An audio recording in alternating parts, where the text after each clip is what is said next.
Casa de Oración es una iglesia que nació en el corazón de Dios y somos una comunidad de personas que se unen para servir y adorar al verdadero Dios.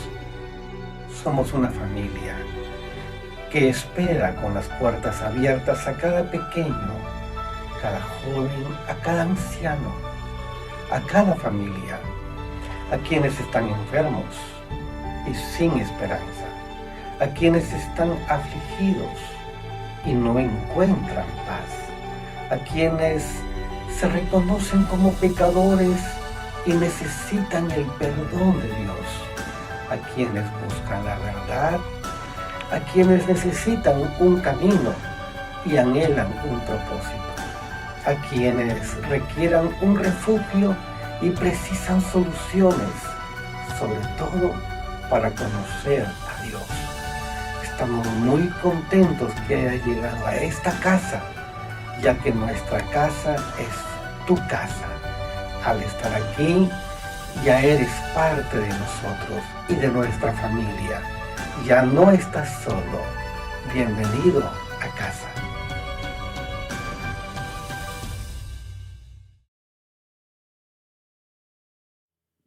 Amén. Buenas noches. ¿Cómo están, hermanos? ¿Cómo están? ¿Están amén? ¿Bendecidos? Ajá. Quiero pedirles un gran favor. ¿Qué tal si los hermanos que están acá nos pasamos para el lado de acá también? Sí, claro. Excelente. Gracias. Muchas gracias. Muchas gracias. Amén. Ahora vamos a ver. Vamos a ver. Ok. Ajá. ¿Listo? Ajá. Bien, hermanos. Vamos a orar al Señor para compartir. Hoy, otra vez, como otra vez, a ver. Vamos a.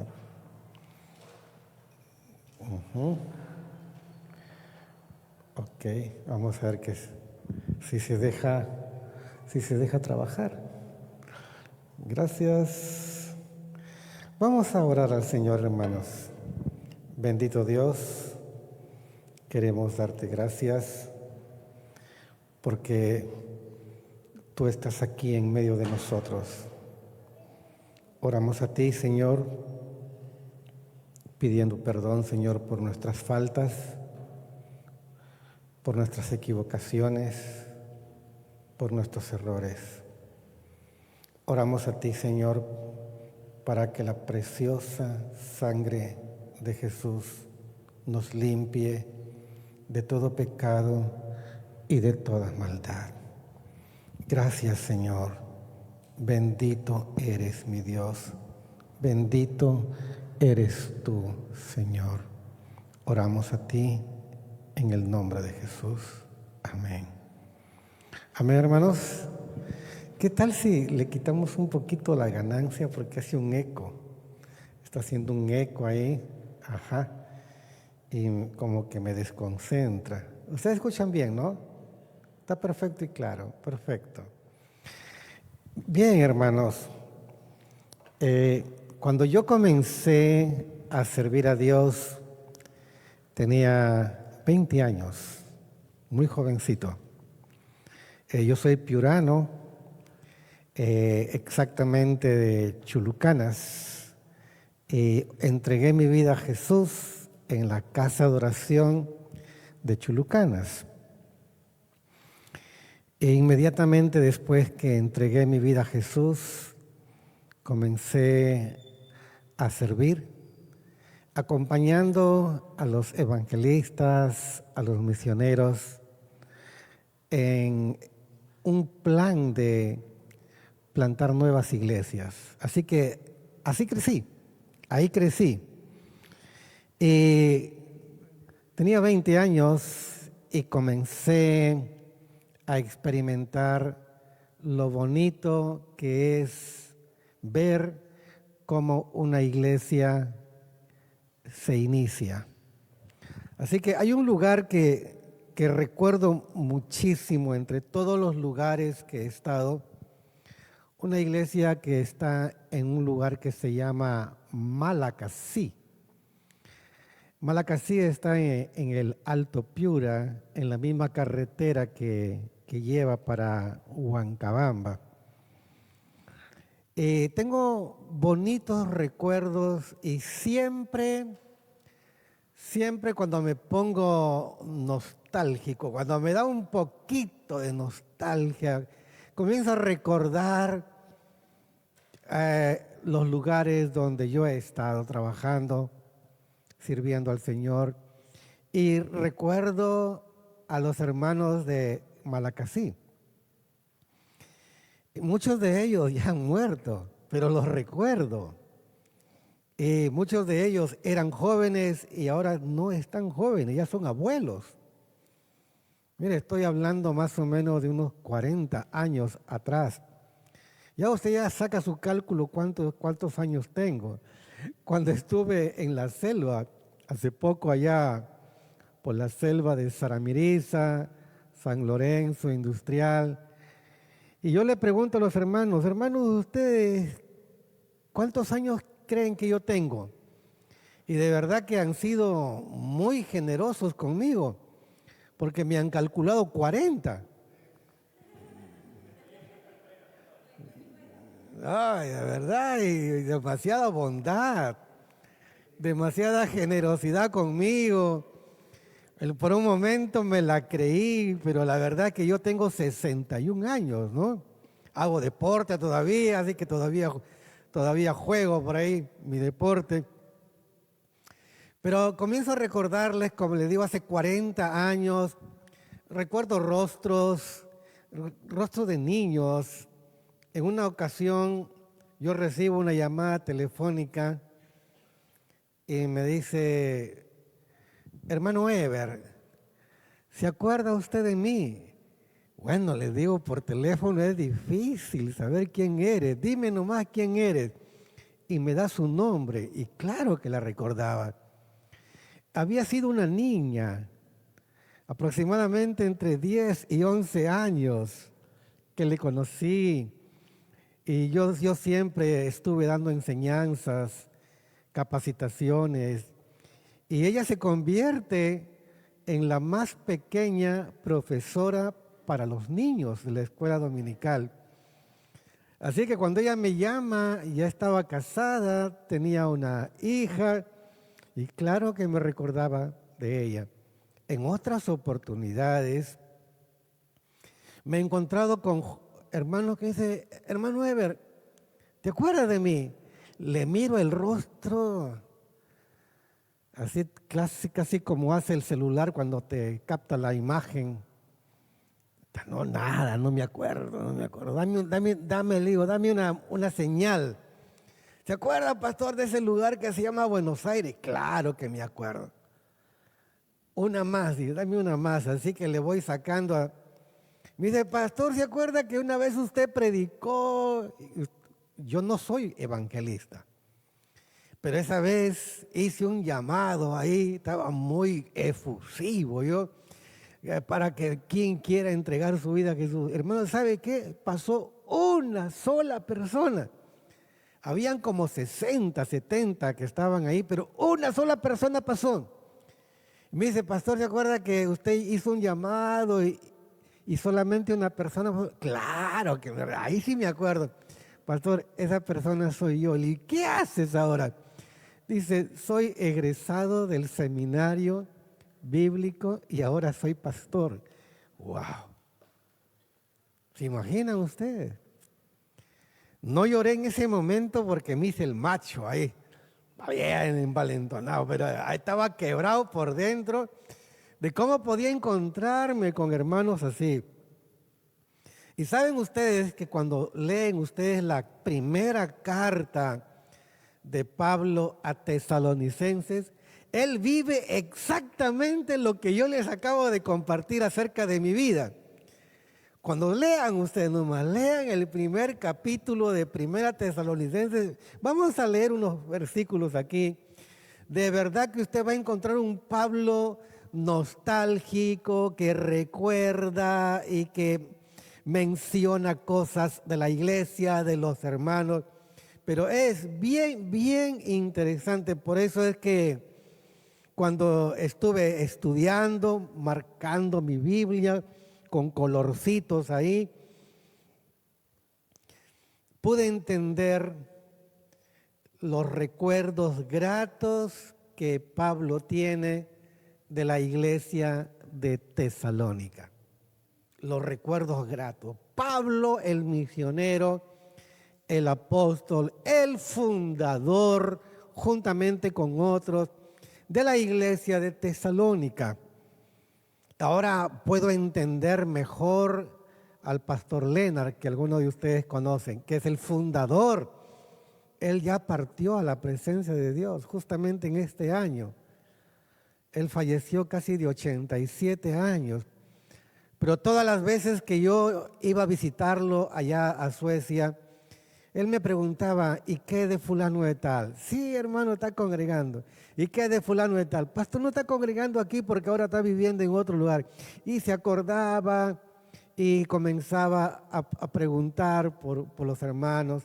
Y claro, entiendo el corazón de Pablo, entiendo el corazón de Leonard y me entiendo a mí mismo porque a veces le digo a mi esposa, quiero viajar, pero quiero ir a visitar a cada una de esas iglesias. Y sabe, hermanos, estuve en la celebración de los 50 años de la iglesia en Chulucanas y te imaginas, me encontré con hermanos que no los veía hace 40 años atrás.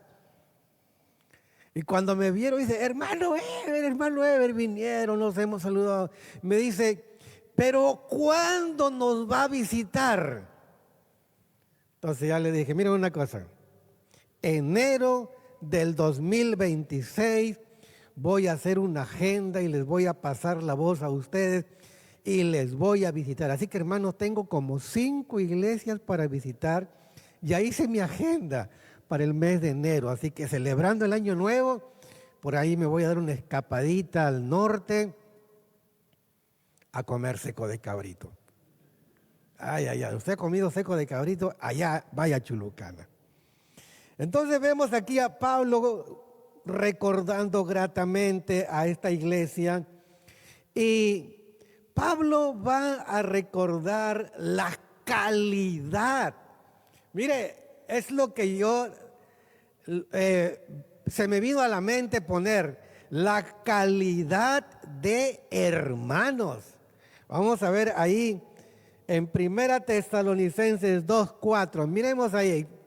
Lee tu Biblia para que la marques. Yo la tengo bien marcadita. Me compré recién esta Biblia. Pero aquí la tenemos también en la pantalla.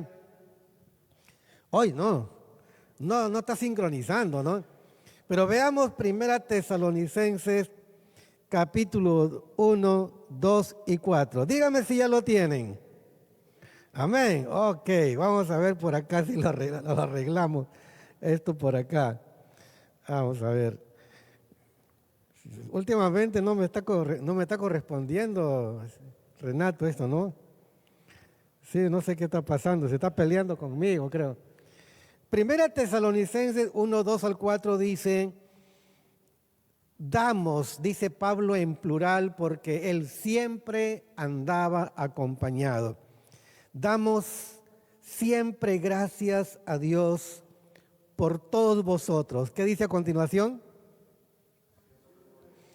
Haciendo memoria de vosotros en nuestras oraciones. Así que Pablo, cada vez que oraba, me imagino, Pablo, Señor, te ruego por Sergio y Vanessa, Señor, por Renato, por Débora, Señor. Me imagino así Pablo en sus oraciones, siempre recordándolo. Y dice, haciendo memoria de vosotros en nuestras oraciones. Y ese es típico de alguien que estuvo plantando o levantando iglesias. ¿Qué dice a continuación? Mire lo que dice. No, ahí está peleado conmigo el televisor.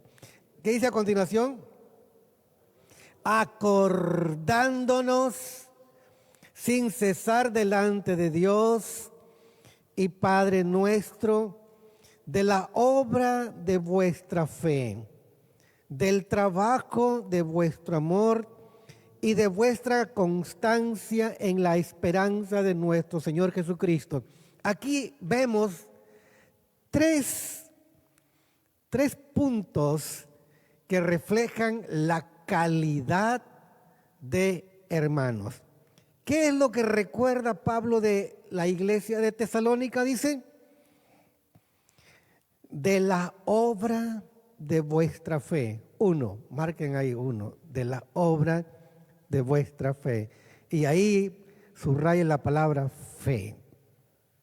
Punto número 2, ¿cuál es? ¿Me ayudan a descubrir? Del trabajo de vuestro amor. Ahí subrayen amor. ¿Se da cuenta? Fe, amor. ¿Y qué más? Punto número 3, ¿qué dice? Y de vuestra constancia en la esperanza en nuestro Señor Jesucristo. Ustedes pueden notar ahí la calidad de hermanos. ¿Me pueden ayudar? ¿Cómo ven ustedes ahí la calidad de hermanos? Ajá, punto número 1. ¿De qué está hablando? ¿De qué tipo de calidad? Está hablando, dice, de la obra de vuestra fe. ¿Qué podríamos decir acerca de esto, de la obra de vuestra fe? Es que la iglesia de Tesalónica había demostrado ser una iglesia que lo que había creído lo ponía en práctica y se reflejaba en sus propias vidas. Para que sea una iglesia que refleja, dice, que recuerda de la obra de vuestra fe, lo hacía a esta iglesia tan especial. Nuestro Señor Jesucristo en una de sus declaraciones dice, cuando el Hijo del Hombre venga a la tierra, Él hace una pregunta, ¿hallará fe en la tierra? Saben, hermanos, pueden haber muchas congregaciones. Pueden haber congregaciones de miles de personas, pero la pregunta es, ¿hay fe ahí? ¿En qué momento se demuestra la fe? Precisamente en los momentos más complicados es ahí donde se demuestra la fe. Podemos ver, por ejemplo, cuando los discípulos estaban en la barca, recuerdan ustedes, y cuando de pronto comienza una tempestad, y esa tempestad puso en peligro la embarcación. Todos pensaban que van a morir. Y miren, hermanos, que los que estaban en esa embarcación eran expertos en navegación. Me imagino que habían pasado muchas peripecias en la vida, pero esa era la peor de todas, porque ellos se miraban unos a otros y lo que había en la comunicación de ese intercambio de miradas y actitudes es que ya estamos fritos, aquí la regamos, aquí ya no, hermano, así que confiésate mejor. Así que ya la veían complicada, difícil, ellos veían que era un momento de morir. Pero fíjense, van ellos y lo mueven al maestro. Cuando uno lee, porque hay en 2 evangelios que narran la misma historia, van y lo mueven, maestro, despierta. Y por ahí otra dice, maestro, vamos a morir. Dice, mire qué tal mensaje que recibe el maestro, vamos a morir. O sea, también lo involucraron a él, ¿no? Vamos a morir, dice, pobrecito el maestro, hay que despertarlo, por lo menos para que si se muere sepa por qué murió, pues, ¿no? No lo agarre dormido, ¿no? Lo remecieron, lo movieron. Y el maestro, pues, Él despertó el maestro y entonces, conocen la historia, ¿no? Calmó la tempestad. Esa tempestad que soplaba, que parecía cuchillos en el aire que soplaba, de pronto, tranquila la situación. El mar que estaba recontra bravo ahí, que ya amenazaba de muerte, de pronto el mar, tranquilito el mar. Y se lo quedaron mirando. Y mire la pregunta que ellos hacen. ¿Y quién es este? Mire, los discípulos, los que caminaban con Jesús, que habían visto tantos milagros que él había hecho. Y en esa pregunta dice, ¿y quién es este? Que el viento y el mar le obedecen. Esa pregunta tiene una respuesta de manera implícita ahí. ¿Por qué? Porque ellos están descubriendo que ese Jesús que estaba durmiendo ahí no es solamente hombre, sino que también es Dios. Porque ¿habrá un hombre que pueda calmar el mar? ¿Habrá un hombre que pueda calmar el viento? Si en esos tiempos los dioses del Olimpo, el mar, ahí habían dioses del mar, dioses de los vientos, habían los dioses. Pero fíjense que Cristo en ese momento, el hijo del carpintero, el humilde rabino, el maestro que estaba con los discípulos, tranquilizó los vientos y el mar se hizo, dice, bonanza. ¿Y quién es este? La pregunta, ¿quién es este? Que el mar y el viento le obedecen. Pero, ¿cuáles fueron las palabras de Jesús en ese momento? ¿Qué les dice? Hombres de poca fe. Cuando dice de poca fe, significa que se puede medir, ¿sí o no? Es medible la fe. Entonces, ¿en qué momento medimos nuestra fe? En las circunstancias. Allí realmente medimos nuestra fe. Fíjense que estábamos, mi esposa y yo, en el Marañón, en una embarcación, le llaman una chalupa, con motor fuera de borda. Y en el Marañón esa lancha como corría. Y yo decía, una volcada aquí, miraba para los costados, largo para allá, Diosito lindo. Nunca en mi vida había andado en una lancha así, a esa velocidad todavía. Y entonces yo decía, si pasa algo, yo lo primero que le digo a Cecilia, agárrate de mi polo, de ahí te me agarras y me voy nadando como sea. Saco las fuerzas de cuando era chibolo, que podía cruzar el río. Entonces diría, nadaré hasta llegar allá. Pero gracias, bendito sea el nombre de Dios, que no pasó nada. Aunque en el regreso sí nos asustamos un poquito, porque se apagó el motor. Y Cecilia me dice, ¿qué pasó? No sé, le digo. Le pregunta al pastor que iba atrás, pastor, ¿y qué pasó? Y el pastor, tranquilo, casi respondió, pero ni le entendí lo que respondió.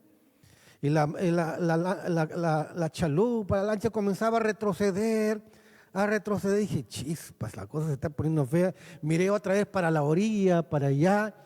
Calculé, dije, pasa algo, Cecilia, agárrate de acá, yo te saco como sea.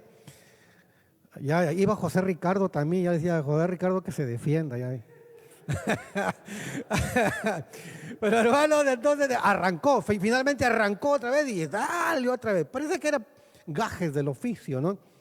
Pero hermanos, es ahí donde uno realmente mide, pesa la fe que uno tiene. ¿Qué les parece, no? Y el apóstol Pablo había conocido, se había documentado Pablo acerca del comportamiento de la fe de los hermanos de Tesalónica. Y miren, hermanos, Según el contexto en Hechos capítulo 17, ustedes apúntenlo para que después lo lean y corroboren, la iglesia se inicia en un momento bravo, hermano, de verdad, bravo. He pasado cosas similares, pero la que pasó allí, hermano, era terrible. Primeramente que Pablo comienza a predicar, se convierte en los judíos, se convierte en los griegos. Y la palabra de Dios ahí en Hechos 17 dice que no eran pocos los que se convertían. Así que me imagino que Pablo y el equipo estaban celebrando, gloria a Dios, hermanos. Se convirtieron, se entregaron a Cristo y ahí están alegres, están gozosos. Y dice más adelante, mas los judíos que no creyeron, hermanos, contrataron pirañitas, contrataron vagos, contrataron sicarios, contrataron de todo, hermano, ahí, y levantaron un alboroto y se fueron contra la casa donde Pablo había estado alojándose. ¿Dónde está Pablo? Yo queremos sacar a alguien. Y lo querían matar, hermanos. Y como no encontraron, me imagino que levantaron colchones, levantaron mesas, levantaron todo lo que encontraban. Oye, Pablo, lo encontraron, oye, nada. ¿Y quién era el dueño de la casa? Un tal Jasón, o Jason o Jasón. Jasón, el dueño de la casa, estaba ahí con miedo. Así que agarraron, como no encontraron a los predicadores, se lo llevaron a Jasón y lo entregaron a las autoridades. Y pareciera que por ahí alguien soltó billete, corrió billete. ¿Sabe por qué? Porque dice que pagaron una fianza. Fianza significa que pagas para dejarte en libertad. Pagaron fianza para sacarlo a Jasón de la cárcel. Pero estaban alborotados, querían matar a Pablo y a todo el equipo. Y entonces, y en esa situación, hermanos, estos hermanos, comienza la historia de la iglesia, la reseña histórica de la iglesia de Tesalónica. Mire cómo comienza. Cualquiera que hace una reseña histórica de cómo se inició la iglesia diría que cuando vino el apóstol Pablo y todos los hermanos que le acompañaban, nos entregamos alegremente al Señor, judíos y griegos y gentiles, nos entregamos al Señor, pero los judíos que no se convirtieron se levantaron contra nosotros, nos amenazaron, provocaron una gran tribulación. Pero a pesar de todo eso, ¿qué pasó con la fe de la iglesia de Tesalónica? ¿Qué dice Pablo? Acordándonos sin cesar delante de Dios y Padre nuestro de la obra de vuestra fe. ¿Qué habían demostrado los hermanos de Tesalónica? Fe en medio de las peores circunstancias. Me hace recordar aquellos tiempos que vivimos con el terrorismo y mi esposa y yo trabajando en una zona donde habían enfrentamientos casi todas las semanas, en medio de las balas y todo eso, y en medio de amenazas, pero ahí Dios nos ha guardado. Hermanos, Pablo ve la calidad de hermanos en la iglesia de Tesalónica. Habla entonces de la obra de vuestra fe. Pero aparte de fe, ¿qué habían demostrado los hermanos? ¿Cómo dice ahí el texto bíblico? Si no lo han cerrado su Biblia. Del trabajo de vuestro amor. ¿Qué significa realmente esto? Primero habían demostrado ser una iglesia que tiene fe en las peores circunstancias. Ahora es una iglesia que manifiesta compasión, donde ese amor no es una cuestión de decir, ay Señor, cómo te amo, Señor, tú sabes, Señor, el gran amor que yo te tengo. Y a veces parece medio romántico, media balada. ¿Han visto, hermanos, que hay oraciones que parecen baladas románticas? Ay, Señorcito lindo, que tú eres lo máximo para mí, Señor. ¿Quién como tú? Parecen así medias baladas románticas. Pero el Señor dice, ya basta de baladas, pues. Quiero que ese amor que ustedes me deslumbran con esas palabras se transformen en actos de bondad. Y eso era la iglesia de Tesalónica. La iglesia de Tesalónica dijeron, miren, ahora nosotros conocemos la verdad, conocemos la verdadera palabra de Dios, conocemos al verdadero Dios. Él ha cambiado nuestras vidas, nos hemos convertido al verdadero Dios. Ahora conocemos de verdad qué es la fe y qué es el verdadero amor. Y ese verdadero amor tiene que transformarse en acciones de bondad. ¿Habrían razones para mostrar acciones de bondad en aquel tiempo? En este tiempo es igual. En este tiempo es igual. Cuando nosotros hemos visitado esas iglesias, yo no de verdad quisiera ser millonario. Hay tanta falta, hermanos, que hay tantas cosas. José Ricardo miraba y decía, su pastor, ay.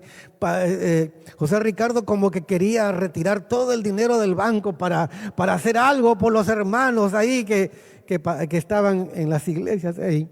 Hermanos, siempre hay oportunidad para los actos de bondad. ¿Sabes, hermano, cuál es la razón por la cual Dios te bendice? Porque tienes actos de bondad. ¿Y cuál es la razón por la cual Dios no te bendice? Es porque no hay actos de bondad en ti. Despréndete de lo que tienes. Si tienes 15 pares de zapatos, saca la mitad, hermano. Hay tanta necesidad en los lugares. Andan con unos zapatos que parecen del siglo pasado, hermano. Fueron negros, ahora son grises. Hermanitas que están por ahí en unas sandalias que ya le han metido cable para parcharla para poder caminar. Y hermanos, quizás a ti te sobra un par de sandalias. Nosotros siempre viajamos por ahí, por esos lares. Y siempre al carro lo llenamos de paquetes, más un paquete de lo que llevamos, porque llevamos cositas para llevar a los hermanos, regalar ropita, polos, camisas, pantalones, zapatillas, zapatos. Y sabe, hermano, no hay que esperar que la ropa esté vieja para regalarla. Cuando tú regalas cosas viejas, Dios no te va a bendecir. No es que yo te estoy manipulando, porque es que es así. Pero regala lo mejor que tienes. Porque recuerdan ustedes qué fue lo que le pidió Dios a Abraham. Al que más amas. Métete a tu casa y ve por ahí qué es lo que más amas. Ese. Entrégalo ese. A lo mejor te va a salir una lagrimita. Y sabe, hermanos, si te salen lágrimas, significa que eso es espiritual. ¿Sabe por qué? Porque lo que te sobra, ni una lágrima te cae. Pero si es algo que tú lo necesitas, que lo amas, que tiene recuerdo, tiene sentimientos y se te cae la lágrima. Ajá, eso sí vale. Regálalo, está calificado para regalar. Hermanos, no faltan oportunidades para mostrar actos de bondad. Y lo que tenía esta iglesia que se había convertido con el mensaje de Pablo es que dice del trabajo de vuestro amor. O sea, siempre estaban encontrando la oportunidad para mostrar actos de bondad, como la del buen samaritano, por ejemplo. Ahí nos muestra un acto de bondad, esa historia del buen samaritano. Dice que cuando pasó un pastor pentecostal, dice que pasó por ahí, y lo miró. No era pastor pentecostal, ¿no? No era, ¿no? Pues vamos a decir que era un pastor pentecostal. Pasó un pastor pentecostal. Nosotros somos pentecostales, por si acaso, así que estamos hablando de nosotros. Dice que lo miró, dice que, ¿y qué pasó cuando lo miró al hombre que estaba tendido en el suelo? Lo miró y pasó de frente de la familia Miranda. ¿Se da cuenta? Entonces, hermanos, y dice que pasó ahora un pastor bautista. Amén. De esos de nuestros hermanos bautistas. Bueno, era un sacerdote y era un levita los que pasaron ahí, más estrictos en el texto. Pero la cosa es que pasaron y miraron al hombre que estaba tendido. ¿Y qué pasó? Pasaron de frente. Eran sus paisanos. El levita y el sacerdote eran sus paisanos, hermano. Pero de pronto dice que pasó un samaritano.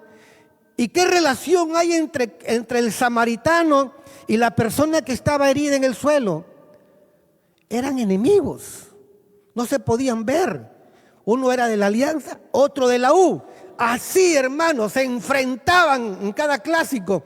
Así que miren, hermanos, ahí estaba el hombre tendido en el suelo y el samaritano dice, me tinca que es judío este compadre, pero voy a ayudarlo. Se bajó del caballo,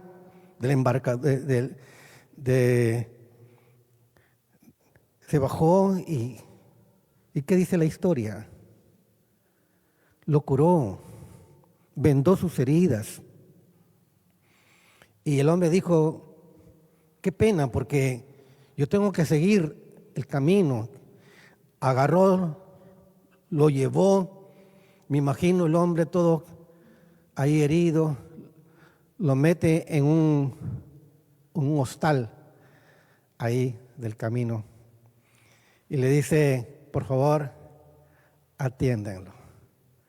Si algo él va a consumir de más, no se preocupen, yo cuando regreso, yo pago todo. Será bien conocido, no era de confianza también, porque para que le crean, no, y qué tal si no viene, ¿no? Pero dijo, no, yo vengo, ya sabían quién era, yo vengo, de todas maneras yo vengo, yo me hago cargo de todos los gastos. ¿Qué significa eso? Son actos de bondad. Esto era lo que caracterizaba a la iglesia de Tesalónica. Tú te has puesto a pensar que entre todos los hermanos que vienen a la iglesia, habrá alguno ahí que quizás no tenga para almorzar.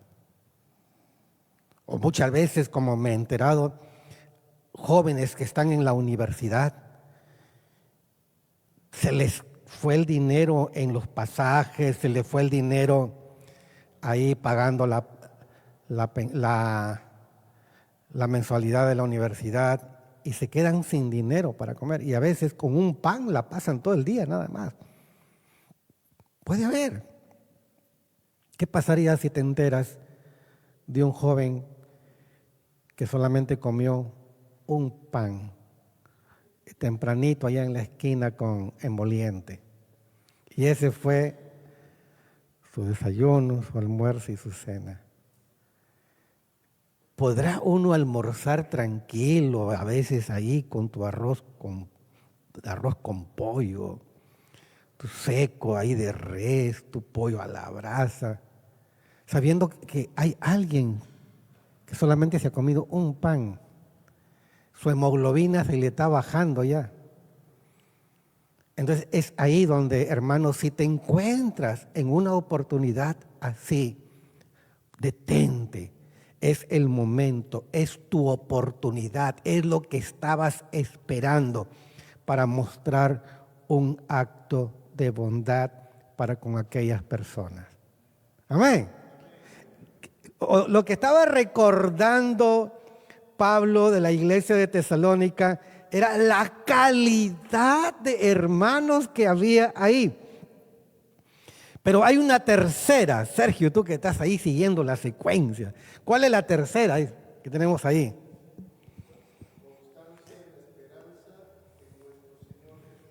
Mire, 3 cosas: fe, amor, constancia. Constancia tiene que ver con firmeza. ¿Qué más? Perseverancia. ¿Qué más? ¿Qué más podría ser? Mira, entonces, esto, ¿cómo llega el Evangelio a Tesalónica? Bravazo, ¿no es cierto? Llega a Tesalónica en la manera más catastrófica. Lo buscaban a Pablo para matarlo y amenazar a la iglesia también, que recién tenía un día recién.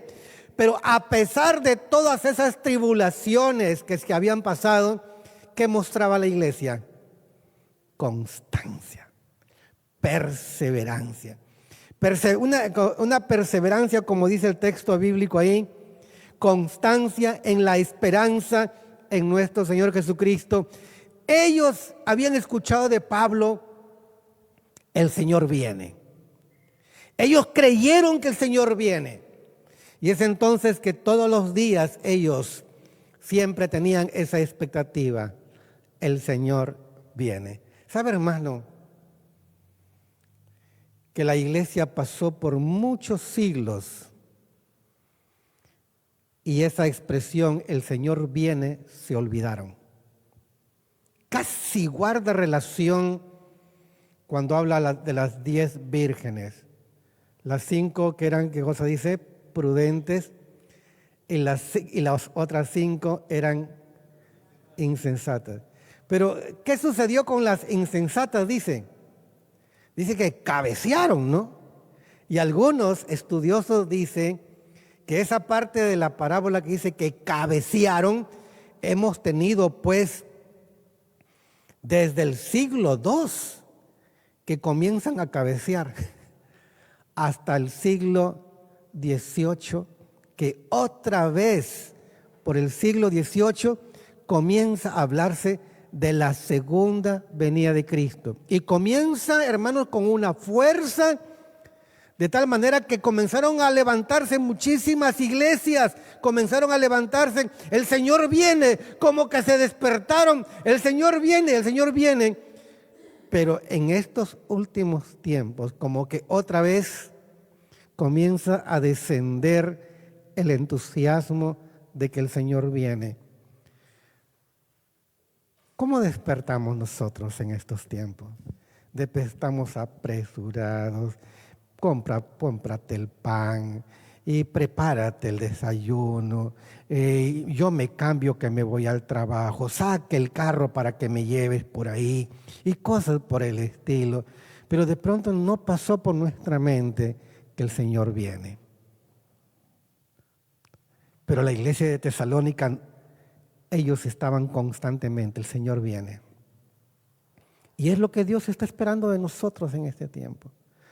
No te vayas a dormir sin pensar que el Señor viene. Y cuando despiertes, despierta con esto, el Señor viene. Y tan solamente pensar en el Señor viene, el apóstol Juan escribe de la siguiente manera: el que tiene esta esperanza, dice, se purifica a sí mismo. ¿Qué significa eso, hermano? Que esa constancia en la esperanza en nuestro Señor Jesucristo que tenía la iglesia de Tesalónica era una constancia que a la vez los purificaba, porque el que tiene la esperanza en Cristo como que consagra todo el día su vida para Cristo. La calidad. ¿Saben, hermanos, que tengo 2 cosas más para hablar, no solamente de la calidad, pero miren, hermanos, el tiempo nos ha ganado. Pero te animo, lee Primera a Tesalonicenses, léelo, donde ves cómo Pablo recuerda a esta iglesia. Que nosotros también, hermanos, demostremos nosotros esa fe, que demostremos nosotros esa fe transformada en compasión, que demostremos también esa constancia que el Señor viene pronto. Vamos a orar. Bendito Dios, te damos gracias, Señor. Gracias, Señor, por estas palabras que hemos leído, por la calidad de iglesia que muestran los hermanos de Tesalónica. Ayúdanos también para que nosotros tengamos esa calidad